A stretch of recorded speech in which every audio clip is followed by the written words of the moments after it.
I'm not the house of cards that falls down easily. I'm strong enough to handle what you throw at me. Welcome to Mental Health News Radio. I'm your host, Kristin Walker. Just what are we going to discuss? The intimacy that is mental health. Let's continue to make it as comfortable as discussing brain health or heart health. This show has been on the air for several years, and we have amazing co-hosts. And then we created a network of podcasters on mentalhealthnewsradionetwork.com, a place where every possible facet of mental well-being can be talked about openly. My show, after several hundred interviews, the format is this: intimate, deep, funny, touching, sometimes uncomfortable, but always vulnerable conversations with interesting people. The goal is to have you, our listening family, many of you who have become my good friends, feel as though you are listening in on private conversations. Thank you for tuning in and becoming part of this amazing journey with me, and now with our network of podcasters. Just knowing this podcast might be helping any of you realize you are not alone on this journey called being a human being makes doing this podcast worth every second. After all we promised, we'd be cordial.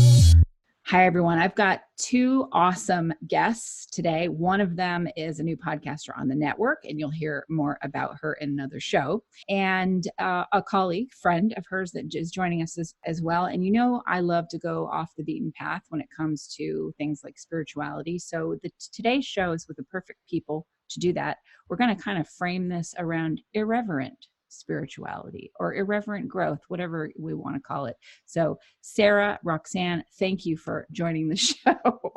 Yeah, thanks for having us. Yeah, thank you. Absolutely. So real quick, just so our listeners know who you are, just share a little bit about your background. Sarah, you go first. All right. My name is Sarah Buino. I am primarily a psychotherapist in the Chicagoland area and also have my podcast, Conversations with a Wounded Healer.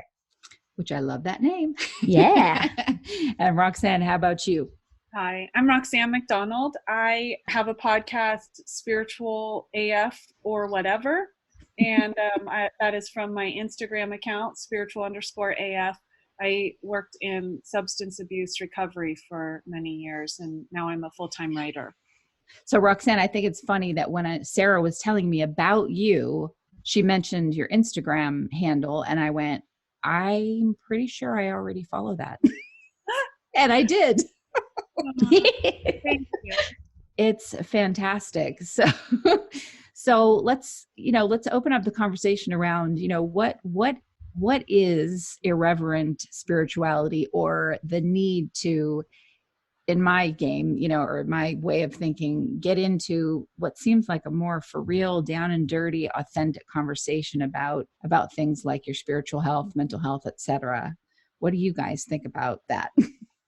Yeah. Well, my experience I grew up in church. My mom was extremely religious, and going to church was very serious, and religion was very serious, and you were supposed to act like a lady. And I hated that idea of acting like a lady, because fuck that shit. I can cuss, right? Absolutely. Yes. Okay, good.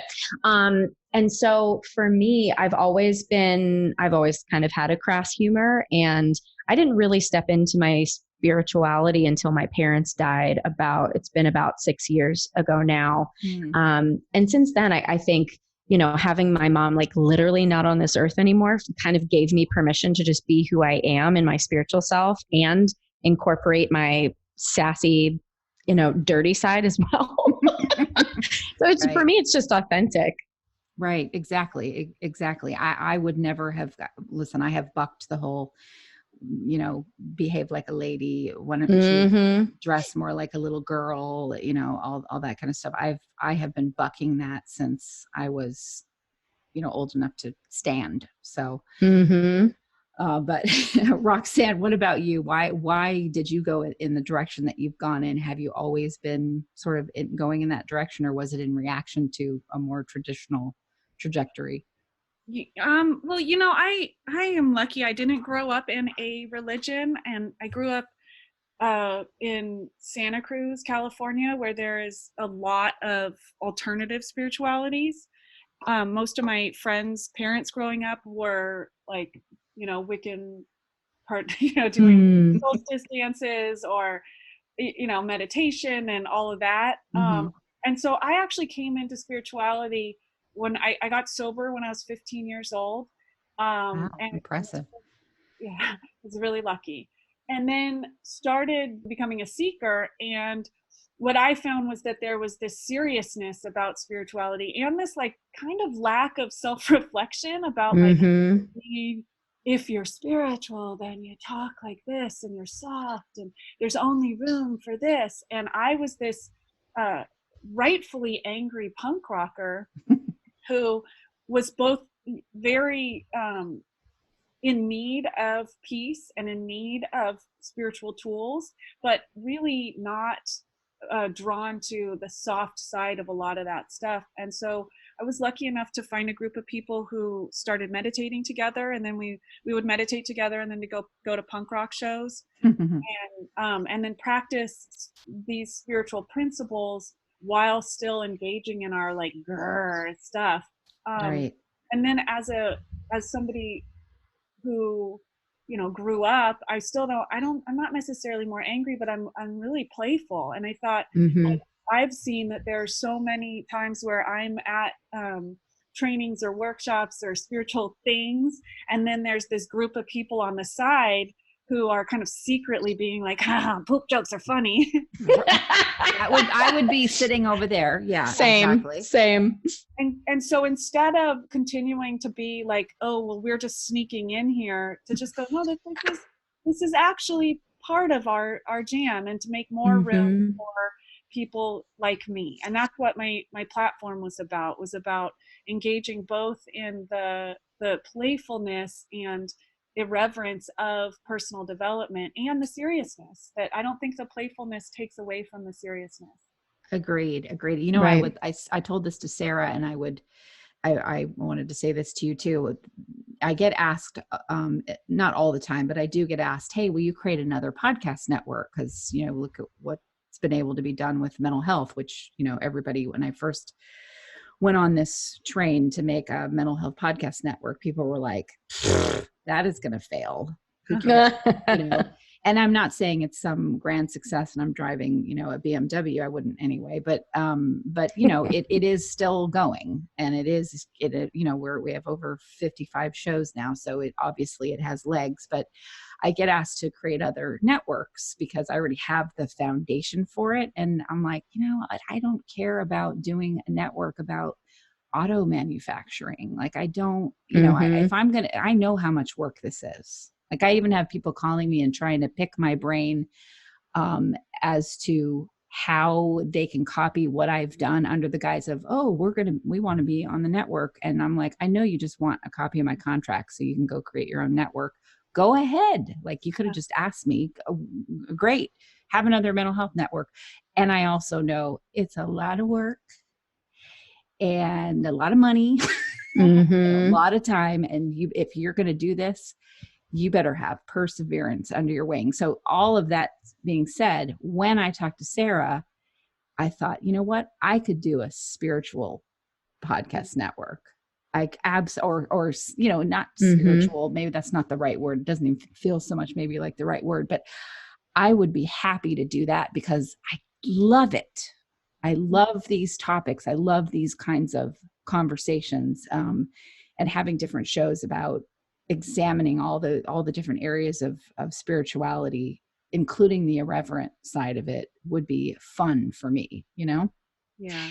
And one of the things I think that's so important about creating space for that is giving permission, like Roxanne saying, we shouldn't be hiding in the corner, saying poop jokes to each other. Right. But the thing that I keep coming back to is that there's so much fear because of the way that our culture is shaped, and then different facets of the culture have these different, prescriptions for how we're supposed to behave. Right. And, like the quote, I think it is, well-behaved women rarely make history. Right. Well-behaved spiritual seekers rarely make history too. So we should be able to say fuck and also, meditate, whatever else we're practicing at the same time. Right. Right.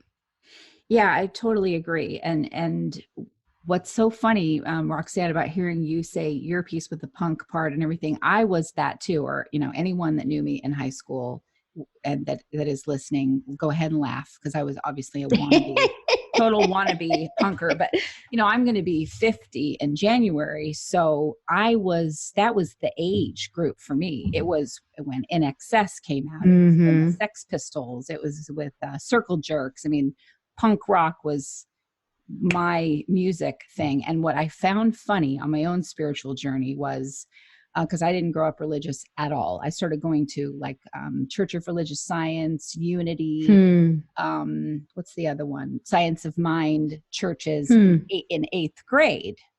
Wow. And also I was around Scientology, which is a whole other thing.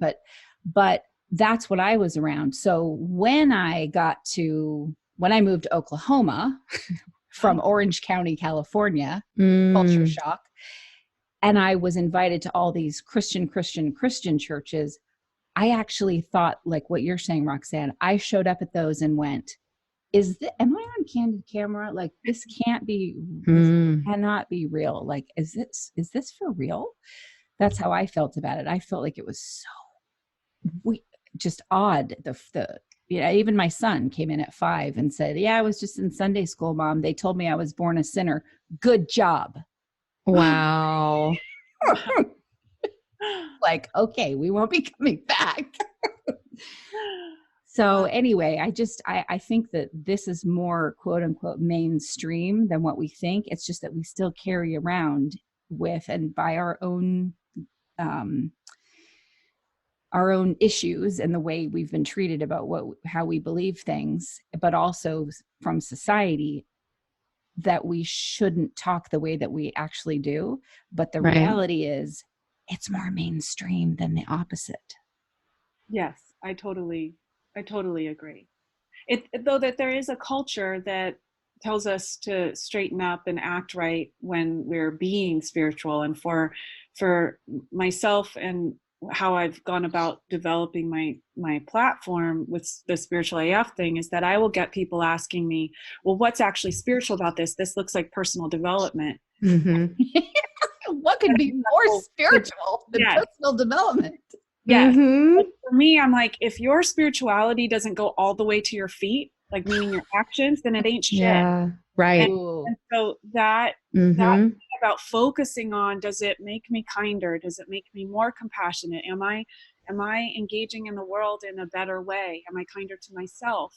So for me, I even sometimes will interchange the word kindness for spirituality, because if I look at that, then it's less of this this kind of wobbly thing we have out there about thoughts and beliefs or something else, and really about how we live our lives. Let me ask you this, and I 100% totally, I'm drinking the Kool-Aid, which I should never use that joke in mental health, but whatever. This is the spiritual AF shows. I'm not mad about it. I want to ask you both this. Okay, looking at things from like the addiction recovery side of things and the mental health side of things, what I find interesting about the whole law of attraction stuff and some of the things that I learned going to, I lived on a commune for a while that was all new age type stuff. And I have such shakiness or wariness. And I'm kind of sick of hearing about how everything is supposed to be positive. And if you aren't just farting rainbows 24 hours a day, it's because you didn't manifest enough. You didn't vibrate at the highest vibration enough. Your chakras aren't aligned. All that. I believe that manifesting, or someone I'm actually going to meet with today calls it generating. I like that word way better, generating. I totally know that that's true, but I have a real problem with this spin shine on it because it doesn't align with mental health. It doesn't align with addiction recovery. So what do you guys think about that? Roxanne, you want to go first? I've got so much to say about this. I know. Like, shut up, Kristin. Your sentences are too long. Get to the freaking point so we can talk. I'm taking my earrings out right now. Right? It's time to fight. Yeah. My take on this is that it's natural for us humans to want surety, and so we'll take any tool and then and apply it to the extreme, which then a really great tool then becomes a hindrance and an abuse. And so anything that I've seen that is beneficial to me can be taken to the extreme and used poorly. And so for me, the idea about positive thinking, like I was blessed. I was starting to be trained in that those practices really early on, and I really believe in them. I really totally believe in them, and taken to the extreme, they're used as a bypass and as a way to not be here. And that for me is not about spirituality. And that there's a way that then the discussion happens where then we take a positive tool, a tool that will benefit us, and then it's taken to the extreme, and then that's only where the discussion happens, is where it doesn't work. And so so for me, it's all like I was taught, the person I do my podcast with, Joe, we say the word discernment so much that I was like, should we ban ourselves from this word, or is it that we're the discernment show? Because it's so much about the balance. It's about looking at both sides. And so for me, that's the word, is discernment. Yeah. And I am so on board with that. And I would take that even further, of not even looking at both sides, but just getting out of the binary altogether. Because so I've been getting trained in this new model called neuroaffective relational model. And it really tries to recognize the habitual patterns of reacting that we get into based on the way that we needed to survive early in life. And, just an example, I had a client yesterday who was talking about being assaulted on the train, physically assaulted on the train. And this person felt like their choice was either I fight or I say nothing.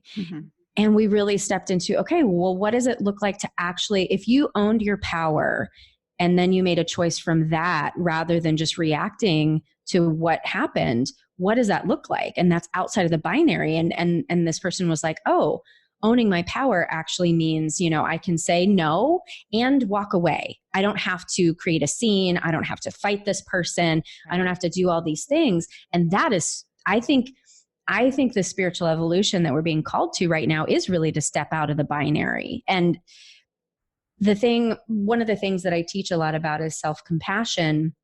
And I always put up a picture of Stuart Smalley, which I know us ladies of this age group will remember that, and maybe the youngins don't, but you're good enough, you're smart enough, and gosh darn it, people like you. That's not what self-compassion is. Self-compassion is being able to hold the pain and say you're worthy of love and belonging at the same time. It doesn't work if you just do the affirmation part, because that's basically essentially like Roxanne said, you're bypassing the pain, and then you're judging yourself for having the pain. And I think not only does the judgment from other people become really toxic, but the judgment of ourselves. Absolutely. Absolutely. There are at least 18 3-minute little quotes that we could pull out of this and just put out on social media of what you guys both just said. How about the whole thing that's out there? I wonder what I'm going to talk about next. I wonder if I'm being too negative about it, is where I'm coming from it. So I have a cringe reaction to the whole Tony Robbins, even Oprah Winfrey sometimes with her Live Your Best Life, that whole thing of go to these seminars about how you should, that are done by extremely wealthy people, which seems to me like it's a model of them saying, I have all this abundance. And I've actually heard the speaker say, I have created all this abundance in my life, and I'm going to show you how to have that too, as if that's really what it's all about, is that. And I don't agree with that. So I'll tell you what I think after, but what do you guys think about that whole sort of movement that is super popular, makes a lot of money? It's a whole industry, billions of dollar industry. Yeah. Roxanne? No, you go, Sarah. Neither. Okay. Thank you. I will never forget, one of my first clients in private practice came to me, rattled through all of the self-help books that she had read, and said, why isn't this working for me? And I think that's a perfect example of the person who becomes really vulnerable and can be really victimized by that sort of platform. You know, there's a thing that's been around Instagram for a while that I've seen that says, you know, did you manifest it, or was it white privilege? And Oh my God. that, right? Like, and that has so much to do with, you know, and not everybody's going to be famous, right? Like Tony Robbins and Oprah, not everybody's going to get to that level. And is it even possible? I feel like, you know, unfortunately, when we don't have our basic needs met, self-actualization is further away. But I think that I know at least I can provide moments of self-actualization and space for self-actualization to come in. And I would never, ever make a promise to a client about I can show you how to heal XYZ, because we don't know what a person's journey is. We don't know if that's what they're supposed to do in this lifetime. So Yes. having a goal like that is, I find it incredibly irresponsible. It's part of the whole celebritizing of everything, Mm-hmm. that you're nothing unless you have all these followers or you have Right. all this and all that. It's that. But anyway, Roxanne, your thoughts on that? Yeah, I think it's something that is taken to the extreme. I like to just be I like to stay focused on, I'm not, bad things are going to happen. That's like, Mm-hmm. like I used to do groups where I would be like, okay, let's all just focus on that everything and everyone you love is going to die. Yeah. And you're going to have heartbreak, and Mm-hmm. you're going to have devastation, and you're going to fail. Yep. And that doesn't mean that you did something wrong or that you weren't in, quote, God's will. Yep. And so with that being said, I think that there is a way that we are easily, that without any help, my brain will go to worry, negativity, fear, shame, and that doesn't take work. And so Mm-hmm. with that being so easily accessible, I do want to work towards having more access to self-soothing and kindness and compassion and a type of faith that for me, the type of faith is that I am a safe place to have my heart broken. I'm a safe place for people to have their heart broken, and then to be open to things happening that I think are awful, but that actually are creating more space for me to be more kind. Mm-hmm. That being said, the playful stuff about being like, can I manifest a better place to live, is actually teaching tools to then apply to that you have no control over. I think, though, that we have to really watch that with being responsible human beings looking at systems, that we're not in control of the system Mm-hmm. growing up in. So when people would tell me that, when I came from, you know, extreme trauma as a kid and generational poverty, and that you can be anything and do anything, and then they were putting me on the same timeline as someone who grew up with people talking about Shakespeare around them, Right. feeding them every day, was ridiculous and harmful. So but I also, like, I think about, like, one of my mantras is just pee pee poo poo caca diarrhea. Yep. I just like saying the words, you know, it just feels good. It rolls off the tongue in a wonderful, crisp way. Well, just to be like, there's shit in the world, and bless the mess, and bless, like, our necessity to have to go and learn, and all of that stuff. Yeah, exactly. I always say, look, great. Instagram is interesting, and social media is interesting, and it did not great things because of how we use it, and also how people who created it started to make money from it. But you don't have to use it those ways if you're awake. And so, if I go on Instagram and I go look at some movie star's profile and start to think, oh my God, I'm so much less than. I don't live that life because I don't have whatever special sauce they have.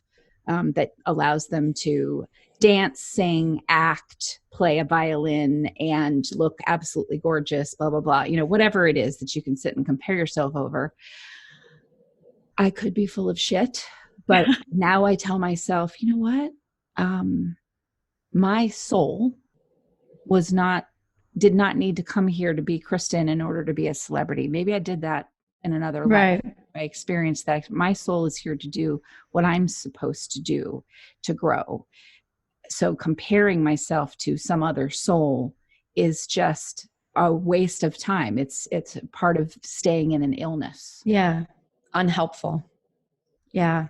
And I just want to really shout out to Roxanne when it comes to social media and authenticity and how to use a platform with grace and integrity. Roxanne fucking nails it. And I see her propping up other people. Like there's a dog in Chicago that I follow that I love, Livin' La Vida Jack. And so I sent it to Roxanne, and Roxanne was like, I want this dog to be famous. Why? Just because she wants to help people. That's it.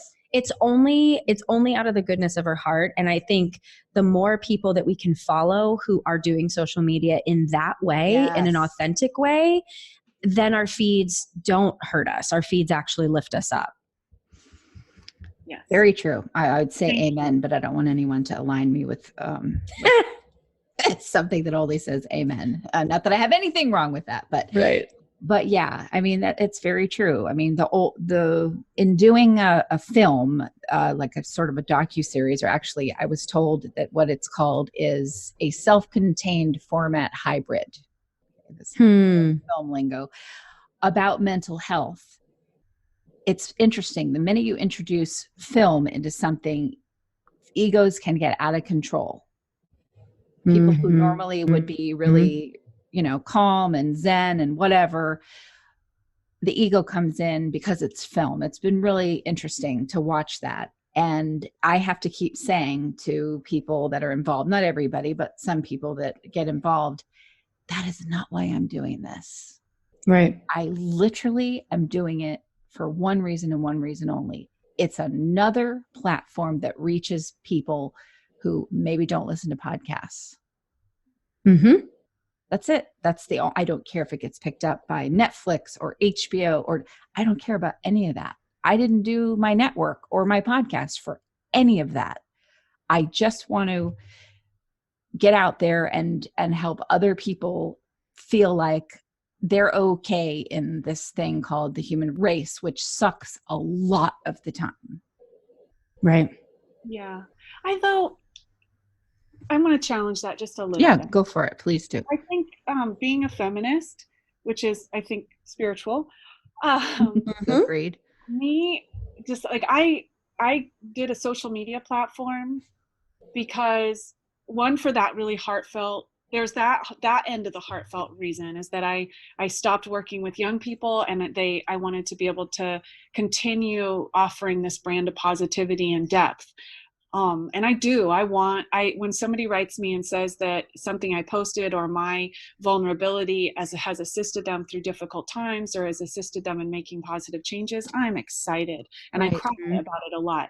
The other part, though, is that we are told often that we, especially as people who grew up being femaled, is that ambition needs to be about altruism and not just because I fucking wanted to do it. And for me, I'm a writer, and I am looking at social media as a way to really make my dreams come true of being involved in this thing that I've loved my whole life. So I am creating a life of being a writer because I love myself and it's my dream. And that I get to do social media because of that, and that I'm not writing my memoir so that other people who hurt can feel better, or that they can have a connection with another human being, especially for me where I got blessed to have health and wellness. Yes, that's part of it, but the under part of it is that I get to write that book and publish it and promote it because I fucking want to. And that is, so that, and I just want to put that out there because there's a way that we get squashed with this, and especially spirituality, that just to be going, I want to have this conversation, and maybe it's not going to help anybody else, but my heart's desire is put there out of mercy for my soul. I love how you just put that. That's so perfect. And the challenge for me is stop making yourself small all the time. Like, what the hell, Kristin? I mean, that's in front of my face a lot lately. It's been in front of my face forever, but it's really in front of my face lately.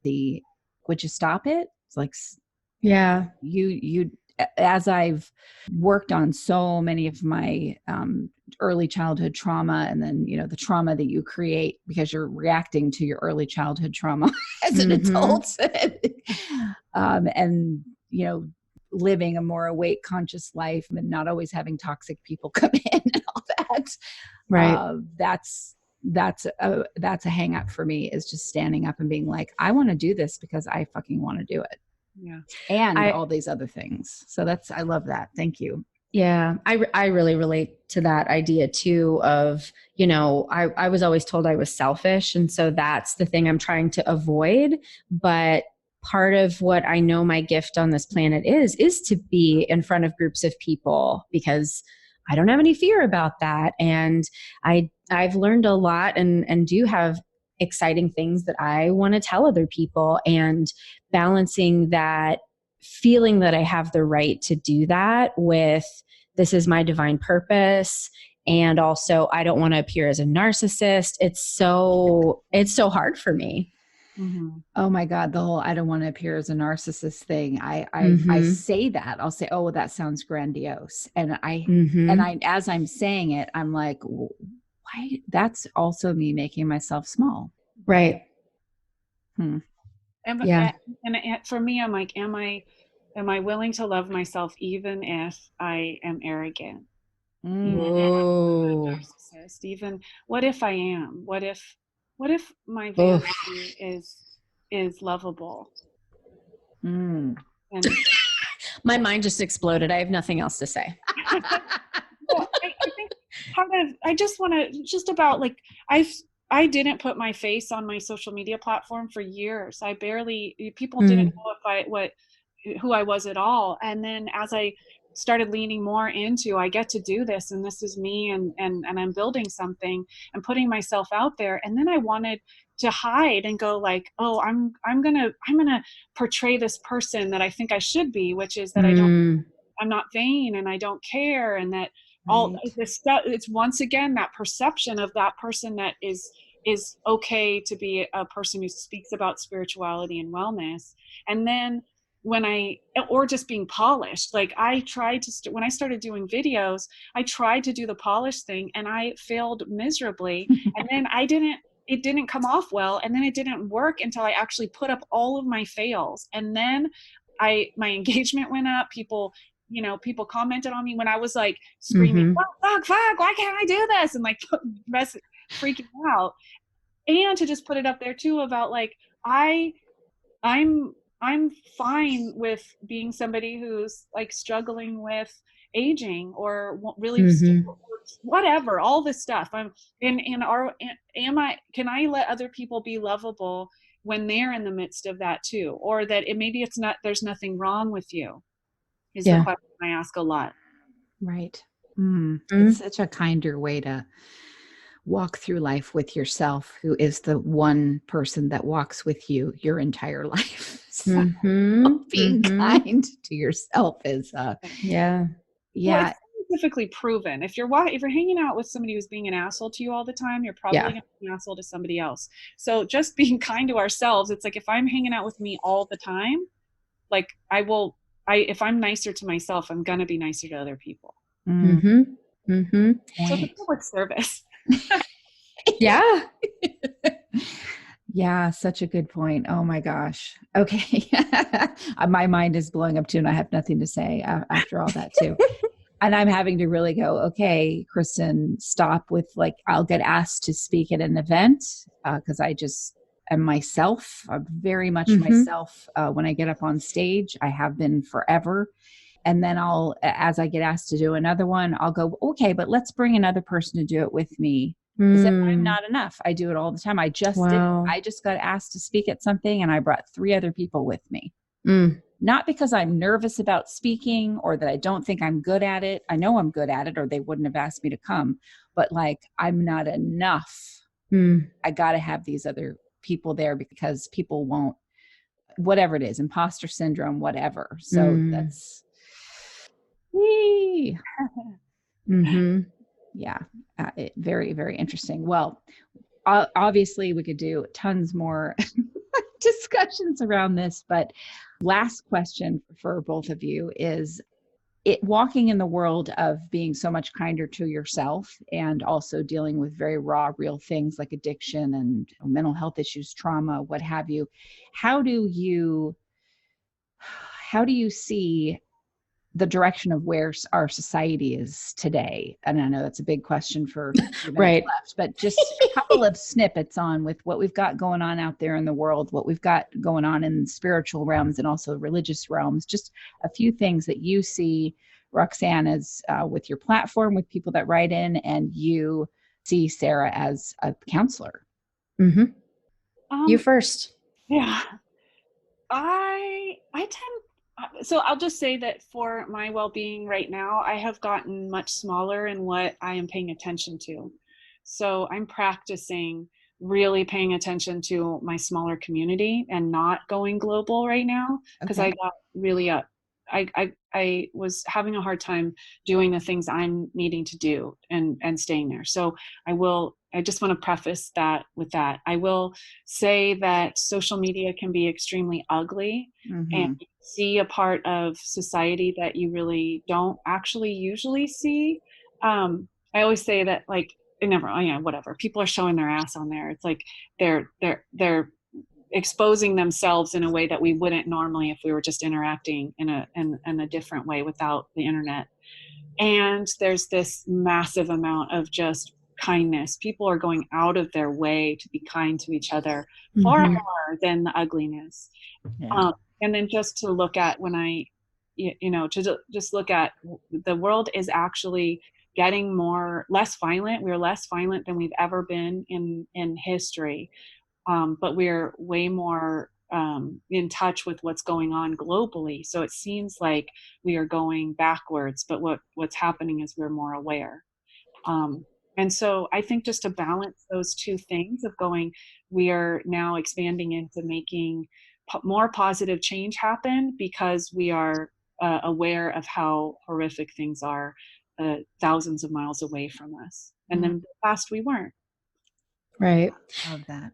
I agree with that too. And also I think what I see a lot is pain. A lot of people are hurting right now. And I feel like regardless of what side of the political aisle people identify on, the collective anxiety of this country got raised 100-fold since Trump was elected. We saw quite an uptick in our intakes right after that happened. And the vibration that's going on right now is really intense. And I think people who are really sensitive to that are having a hard time regulating. And then, like Roxanne said, the things, the negativity that gets acted out, it's really all acted out of experiencing that pain and being afraid of that pain. But I agree with her too, that there are a lot of people trying to help each other right now. And my personal goal is just to try to be in my own integrity and, I guess model that for the people who may look up to me and look at my platform. And that's just all that I can do. I'm so always, I'm such a control freak. And I say all the time, and my husband just laughs, like, if I ran the world, it would be so much better. And maybe it would, and maybe it wouldn't. And I'm trying so hard to let go of that. Because I can't run the world, and I can't make everybody be nice to each other, but I get to see it a lot, and I get to do it a lot, and I get to receive kindness a lot. So most days I have hope. Okay. I'll leave it at that. Good. Yeah, I know for me, doing this network, because I was always designing databases and things like that. So obviously, that's very structured and precise and so on. And then I start this network, and before I started the network, if there was anything misspelled on my website for my consulting company, I would have been mortified.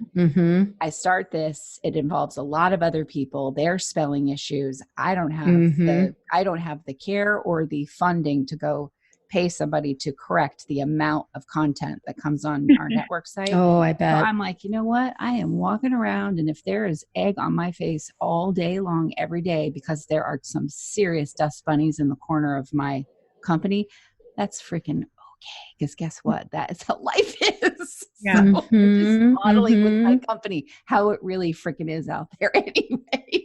Right. You know?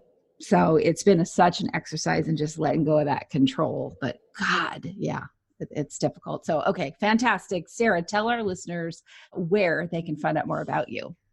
www.headhearttherapy.com is the practice website. Head Heart Therapy is the name of my practice in Chicago, and the podcast is there. You can also follow me on Instagram at Head Heart Therapy. And if you search for Conversations with a Wounded Healer, you should find it on most podcast apps. Absolutely. And of course, listeners, her show just got added to the network. So you can also find her by going to mentalhealthnewsradionetwork.com. Roxanne, please share where they can find you. If you're on Instagram, you can find me at spiritual_AF. You can also find me on Facebook under that. My podcast is Spiritual AF or Whatever, and it is anywhere that you get podcasts. And then you can also just search my name, Roxan McDonald, ROXAN, like a chemical, Roxan. And you can find all my websites that way. I've got a few. I can't stop. I know. I'm same here. Thank you both so much. I hope this is the beginning of more awesome conversations about this, where we can curse freely and talk about farts. So thank you so much, Kristin. Yay! Thank you, listeners, for tuning in. Absolutely. Thanks for tuning in to another episode of Mental Health News Radio. Sometimes I'm passive aggressive, but never without good intentions. I heat up and act on my emotions. Thanks so much for listening to Mental Health News Radio. Our podcast can be found on iTunes, Stitcher, and hundreds of other podcast apps, or you can visit our website at mentalhealthnewsradio.com. If you have a question or would like to be a guest, become a podcaster on our network, or join the amazing organizations that help keep us on the air, please email us at info@mhnrnetwork.com. Get ready for that special goodbye from our resident therapy dog, Miles, and a special thanks to Emily Sohn for letting us use her incredible song, Cordial, for our podcast music. Listen to the full song on SoundCloud at emily.sonne. Don't be surprised when I don't hate on you. After all, we promised we'd be cordial. Sometimes in you I can fight it. Good boy.